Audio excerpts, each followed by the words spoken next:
Greetings, I'm Karen Colligan, and welcome to the Let's Talk Leadership podcast. If there's one thing I know, it's that every single leader is unique.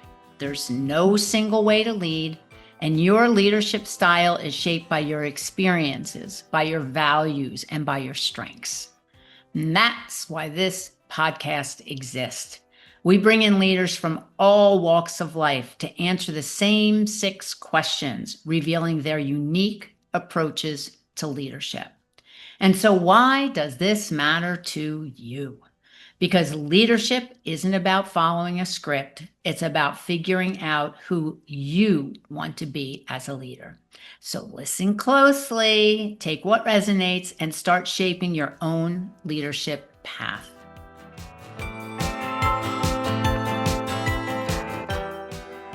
So let's get moving and talk to our next leadership guest. In this episode, I am thrilled to be speaking to Jackie Gilna-Turton, who is the founder and CEO of We Are Global Irish. We're going to hear all about Jackie's approach to leadership. So Jackie, welcome and thank you for being with us today. Well, Karen, thank you very much for the invitation to join you. And certainly your podcasts have been inspiring, not just to me, but to many. So we will continue to share them.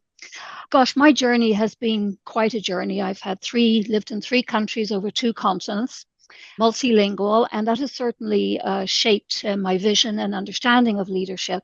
But I actually started my career in Holland, the Netherlands, and that experience really, really opened my eyes to the power of international collaboration. We had major corporations we worked with, Shell Aircraft, helicopter companies. We were in the offshore training sector, and working in different languages and different cultures. It really, at a quite young age, gave me a great understanding really of communication, and that partnerships are really key when you're looking for those meaningful connections and in building on them into deeper relationships in business. Moving on from there, I worked across various sectors, so financial sector, technology, tourism, but where my heart really lies is community development. And I didn't discover that until later on, really. Sort of having led multilingual teams, major projects, startups, established organizations. But the one thing that's been constant is my focus on building those bridges, connecting people, ideas, and where you see opportunities, you just can't help but want to connect people so they can take advantage of those opportunities. But yeah, so over time, that passion evolved into what we now call We Are Global Irish. So we're an economic development organization with a digital platform, and we designed that to help connect and showcase Irish businesses, organizations, and professionals, not just on the island of Ireland, but across the globe. It's very unique, never been done before. So we need all the help we can get from all your listeners. Most certainly. So the goal there really is to make Ireland's talent and innovation visible globally. So we help drive trade, collaboration, and business growth. And it's the sum total of all that makes something like this successful. You know, through the various hats that I've worn over the years and building Irish networks here in Canada, I've also had the opportunity to bring that, my perspective and perspectives on trade into policy discussions. And I had the honor of presenting at the Oireachtas on CETA, that's the Comprehensive Economic and Trade Agreement with Canada. So that was looking at how Ireland can benefit from international trade relations and partnerships. And that was it was quite an experience. It really was. I was thrilled to do it. So really at the heart of everything I do is that community building. And that's at the heart of We Are Global Irish. It's really that belief when you connect people with purpose, you create real impact. And I truly believe that. Absolutely. And so as you're speaking and I'm listening to what your journey has been, and isn't it funny, Jackie, how we always come back to like, what's our core and what do we love to do? Because when we love to do something, we're going to do it in a really, really great way. And so, just to sum up a little bit about how We Are Global Irish started, it's community development, it's how to build bridges, it's connect people with purpose so that we can have an impact. And then it's all about those partnership. There's a lot in there. And as you indicated, it's a heavy lift and it's an exciting lift because you're really looking at building bridges across the globe, not just in one country. So that's exciting. So thank you for that. Appreciate it. All righty then. So here's where we're going to start. First things first is, I've interviewed a lot of people, Jackie, about how do they define leadership. And it's been fascinating to me how different it is from person to person. Of course, there's similarities. And a lot of people really don't take the time. And so, Jackie, with all your experience and your expertise and what you've been doing, I would say that you've probably given some thought to how you define leadership. So do tell, how do you define leadership? It's actually a very deep question and it's very personal because it leadership is about who you are as a person. It's about your values. And you bring that to the table. And leadership evolves. You learn from others and you evolve with their leadership. But for me, it's really that passion about inspiring and empowering people so that they connect with a shared purpose. Because Mm, when it's a win-win, it's successful. And yes. it's not about titles. When you're younger and starting your career, you can be sort of influenced or under the impression of someone who's got a very senior role. But it's not about titles. It's really about creating that space where others can grow, where they contribute and where they thrive. And we have a saying here, we are global Irish, which you'll see across everything we do. Let's grow and prosper together. And that's not ideology. That's a true value that I believe is the core of leadership. Diving deeper into that, Karen, it's got to really have leadership is about clear objectives. You have to have the roadmap and you get everybody, who agrees marching in the right direction, in the same direction together. And Yes. it takes diplomacy and it takes patience and tremendous focus. So in my case, in my experience, sort of working across different countries and cultures, you learn very quickly that it's not a one size fits all. Yes. It really isn't. And, it's about clarity of purpose because when people understand why something matters, they'll put their shoulders behind it. And when they bring their full selves, they bring with them their creativity, their energy, and they help make it succeed.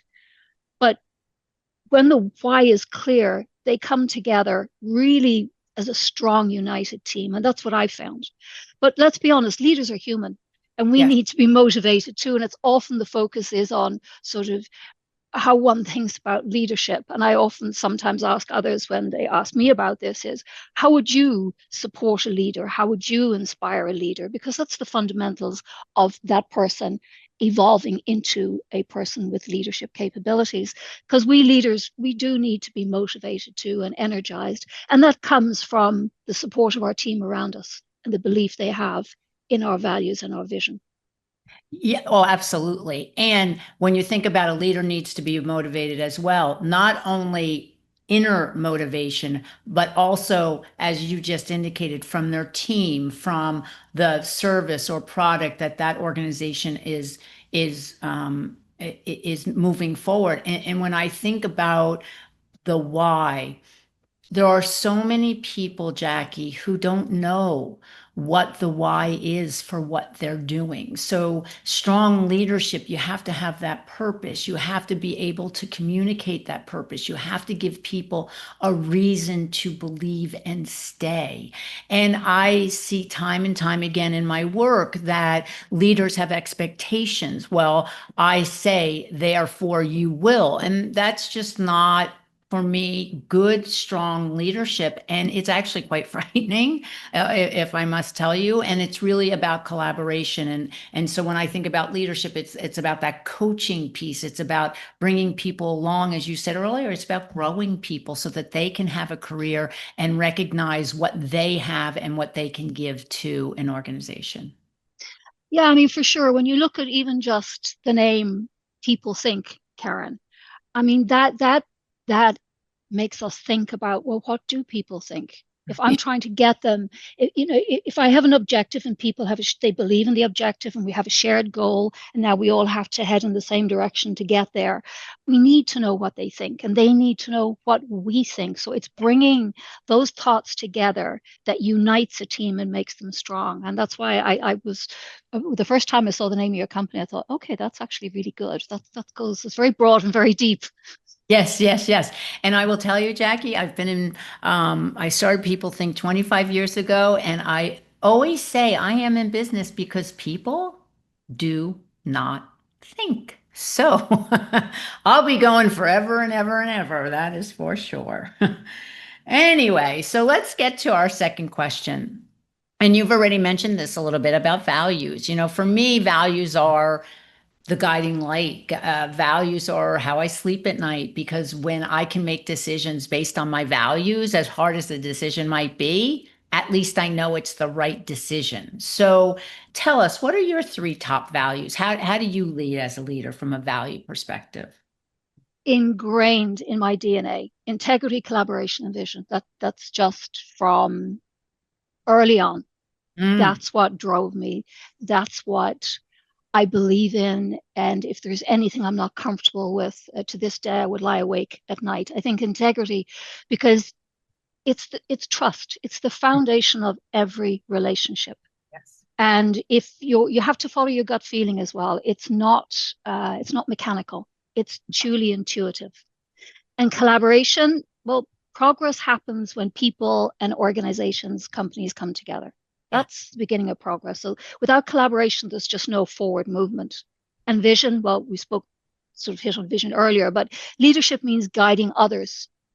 So we can, it's what we can create for the future, not just reacting to what's happening today. It is that vision for tomorrow. It's preparing for tomorrow. And it's for Yeah. helping others on that journey to our mutually shared tomorrow. And sometimes specifically what they need just for them, for their future and their career. Yeah. So it's a split road forward at times, joint and then helping that individual. Yeah. So you say that you were very clear, integrity, collaboration, vision. And you said that this has just been your basic guiding light. When did you discover that? Was it you always knew it, or did you have to do some work on it, or did you see leaders that were ingratiating those three and you thought, yeah, that's what I want to do? Like where did it come from, Jackie? I'd like to say it was something very exciting in some very exciting boardroom, I but have a it feeling was not. no, it was very much from the combination of my school in Ireland, Mount Anville, and Mhm. from my family. Ah, My, yeah. my dad always said to me, no matter where you go in life, you are an ambassador for your country, and you Mm, must be truthful and be good to people, because when you're good to people, you're good for each other if you're good to each other. nice. And so at a very young age, that was ingrained. And you don't really realize it until you get out on the road and you're building your career. And then that language evolves and you understand what your values are and you're able to articulate that and you're able to live that articulation. Yeah. And, I think though diplomacy underpins all of that. It's Mm, about how we talk to each other, how we negotiate. And then on top of that, how we build those partnerships that reflect that mutual understanding. So, in the crazy world we live in now, cultural differences aren't barriers, despite what is happening geopolitically around the world. Let's make cultural differences something positive. They're yeah. assets that we can strengthen in international trade, cooperation, community, things that you and I do all the time. So, cultural differences are an asset, and helping others understand how they can be employed to mutual benefit is key to what we do as well here at We Are Global Irish. So I thoroughly enjoy it. But Yeah. those values, I hold on to them. I sleep, eat, and breathe them. And if I ever feel I'm wavering, I come and I challenge myself and I say to myself, was self, why are you going to do this? How can you help? Yes. Okay, is it purely for self or is it for a greater goal? When it's for a greater goal, you'll be more successful. So you can't always put yourself up there first. Yes, exactly. It sounds like our dads are from similar molds. I learned that at a very early age as well. It's good. It's good to be clear about those. So thank you. All righty. So, our third question is, what is the best advice you were ever given from a leader? Oh, I thought about that one and just bubbled up to the top. The words in my ear, they creep in when I need to recenter myself.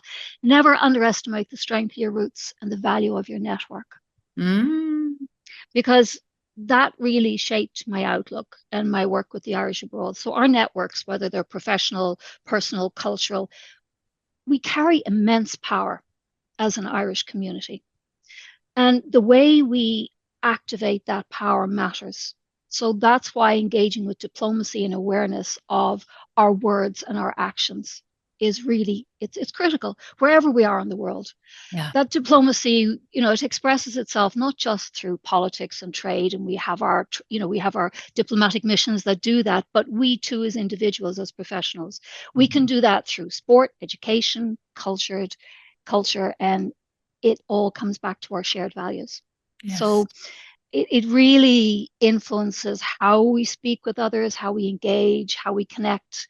And I think the blending, I thought about this one quite a lot actually, the blending of our Irishness, if I can use that word, with sort of regional and cultural influences, that creates a unique voice. And that's one that bridges those communities I speak of, and what I like to do, bridging those communities to create that powerful, successful impact. And I think if you bring these intersections together and approach them with understanding, with respect, with patience, which, to be honest, is something I had to learn and had to focus on quite a lot. I'll be very honest, but patience, we do that sort of embodies that true essence of global Irish diplomacy. Yeah. And that fosters all those things we speak about: connection, collaboration across borders, oceans, mountains. We Yes. come together through cultural connection. Yes. So never underestimate the value of your roots and the power of your network. Yeah. Nice. Yeah. That's something worth listening to. That is for sure. Okay, our fourth question. We are currently going through an enormous amount of transition and change. And how do we lead through that transition and change? I mean, we could go on and on about all the shifts that are occurring in the global world and world events and the layoffs we keep hearing about. At the end of the day, transition happens all the time. And so how do you lead through transition and change? And how do you embrace it so that you can move forward through it? Well, it's a bit of a military approach in some ways. Reminds me of Sun Tzu, but it's adapt, overcome, and move Mm, forward.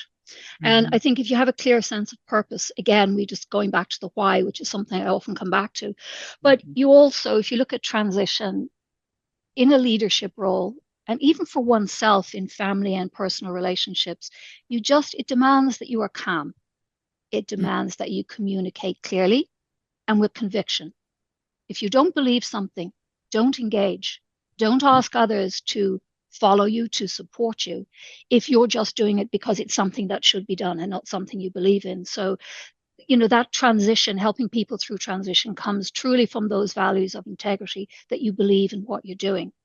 And if I look back on that awful time the whole world went through with COVID, I'm putting my chamber hat on for a moment, like many millions across the world, we had to innovate quickly so that the Irish abroad that we were all engaged with, and then we built these networks. You couldn't just stand back and wallow in your own misery of, oh my goodness, what's happening to the world. You had to find ways to get out there and to help others and to communicate and help them connect and stay connected through that. So there was that took resilience, it took adaptability, it took a team that believed in helping each other to help those that you were responsible to. But again, the art of diplomacy comes into that, because you do have to nurture that team and be aware of their pain points, and so that they too didn't feel alone while you were asking them to help others. Yeah. And given the example of COVID, when we think about COVID and how every single person was, well, what about me? What about my family? What about my professional work? And it really was an individual to individual way of trying to get people to navigate through these transitions, to understand we have to really think differently. We have to be innovative, and we have to be able to continue to move forward. We were all stuck for, some time, say 2 or 3 weeks, where people were immobilized thinking, oh my goodness, what do I do now? And that's when the leader comes in. And as you said, from integrity, and you start to really understand the why and the purpose, then we can get back on board. And it's all about the emotions at that point, Jackie. It's all about the emotional intelligence and how to activate that with each person in a different way. No, but absolutely. And key as well is that is understanding what people are afraid of. When you Yeah. understand what their fears are, but equally understanding what their dreams, their hopes, their passion is, if you can get to that level, you can actually help with transition because we all had to adapt. And I think, as you know, COVID was just absolutely awful. But taking lessons from that was learning, how do we transition into something new that's unknown? And in doing so, what tools do we need to employ to be able to understand best, how to best do that? And I think that I certainly, again, we learn all the time, but from COVID, that was a huge learning school in respecting and understanding the value of learning about people's fears, dreams, and wishes to more effectively transition and move forward. So that's what I learned from it. Yeah. And I think we all learned a whole lot from that, as long as we kept our eyes open around it, that's for sure. Which brings up, I mean, again, you've already kind of talked about this learning piece. So we know the best leaders are curious and they're always learning. And so for you, Jackie, what are some of the tools? What are some of the things you do to make sure that you continue to learn, you continue to be curious, you continue to see what's next, you continue to innovate? What do you do? I think it's all about people, which I alluded to in the beginning. You learn through people and stories and through, true to my Irish culture, storytelling is part of who I am. But listening to entrepreneurs, policymakers, community leaders has been invaluable to me because while research and reading, etc., that expands your perspective. But I think real growth, at least in my experience, happens through conversations that stretch my thinking. Like people help people grow. Yes. We challenge each other. When people challenge our status quo, they can impassion us by agreement or by disagreement. And each conversation brings that unique element to our lives. And I've found it's how you employ the outcomes of those conversations that really enrich one's personal development. And particularly when there is disagreement, it's how you Mm, manage the disagreement and how you don't create a story in your head about the disagreement that never occurred. And that's yes. discipline. That's pure discipline and effectively disseminating that communication that occurred. So people are my learning. They're my school. Yeah. I Yeah. learn from people every day. Yeah. The whole idea of listening, Jackie, I think somewhere along the line we've kind of shut that down a little bit. And I want to believe that people want to learn different ways of living in the world. And again, with our global economy and what's occurring currently, if we stay so stuck in the way we think without having those conversations and those debates and those more complicated conversations, none of us are going to grow. And that's really, really an important element of life. Absolutely. I mean, one of the things that I've learned working internationally, that's just been my greatest teacher. Every country, every partnership brings lessons in diplomacy, the Yes. cultural awareness and adaptability. And you learn to observe, you learn to listen, and you learn to meet people where they are. Yes. So the growth comes from those conversations, from the dialogue. And I think as well from the humility to know that not one person has all the answers.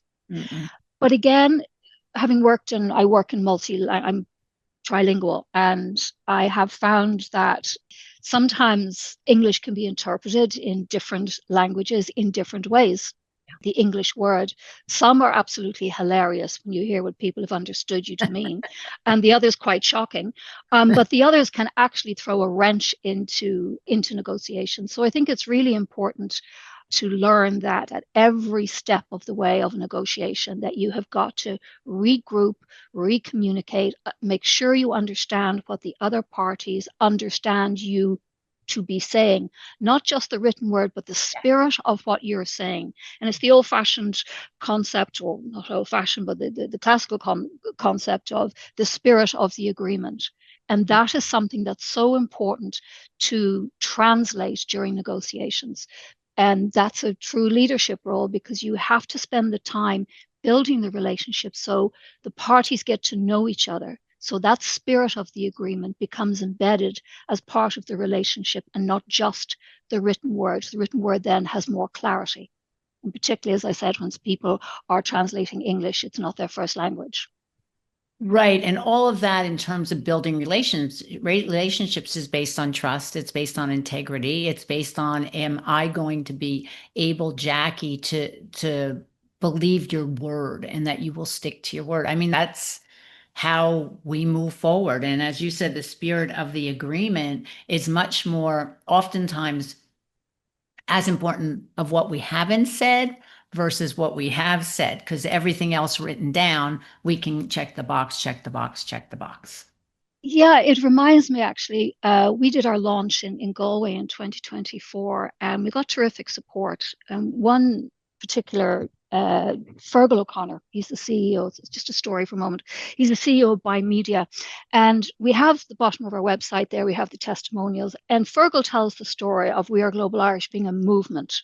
And Ah, I thought, gosh, well, people, a movement, does that have, am I a movement? Not am I, but are we a movement? And then I thought, actually, Fergal, that's brilliant. It brought tears to my eyes, because it is a movement of people who believe wherever they are across the world that they can do this for this Irish DNA group and those interested in Irish innovation, doesn't matter what, where they're from or where they live.